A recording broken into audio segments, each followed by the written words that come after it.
আসসালামু আলাইকুম। ব্রয়লার মুরগি পালন করে আমি একটা বিপদে আছি। তো বিপদটা আজকে আপনাদের সাথে শেয়ার করব। তো এই যেখানে আমার একটা মুরগি মারা গেছে, তো এটাও কিভাবে মারা গেছে আর এটার কারণে কি আমার সেই বিপদগুলা, তো এই ভিডিওর মাধ্যমে আপনাদেরকে বলার চেষ্টা করবো ইনশাআল্লাহ। তো দুপুরবেলা খামারে এসে প্রচুর পরিমাণ গরম, মানে এত পরিমাণ গরম মুরগি স্টক করার মতো হয়ে গেছে। তো অলরেডি আমার একটা স্টক করে ফেলছে, তো আপনাদেরকে দেখাবো ইনশাআল্লাহ। তো এখন যে পানিগুলো আছে এগুলো আমরা মানে আমরা 3 ঘন্টা পর পর আর কি শেষ করি। তো এরপর যে এগুলা মানে যে তুষগুলো আছে মানে কাঠের ভুসির ভিতরে ঢুকে যায়, মানে ঠান্ডা টকানোর জন্য ঢুকে যাওয়ার পর যে বালুগুলো আছে এগুলো পানির মধ্যে পড়ে। তো আমরা পানিগুলো একটু একটু ঢেলে ঢেলে শেষ করে দিই, মানে একটু পরিষ্কার করে দিই আর কি। পরিষ্কার করে দিলে মুরগিগুলো খাবে, আর যদি ময়লা পানি যুক্ত খায় তার রক্ত আমার হওয়ার সম্ভাবনা আছে।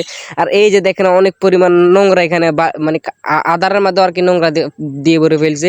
তো যাই হোক, কিছু করার না, যেহেতু আমি এটা ভুল করে ফেলছি আর আমি জীবন ব্রয়লার মুরগি উঠাবো না। এর বিশেষ কিছু কারণ হচ্ছে, ব্রয়লার মুরগি কিছুক্ষণ পরে একটা রোগ দেখা দেয়। আমি এটা দেখছি, আমি টাইগার মুরগি পালন করছি, আল্লাহর রহমতে কোনো রকম কোনো সমস্যা হয় নাই। কিন্তু ব্রয়লার মুরগি পালন করে আমার একটা সমস্যা হয়ে গেছে।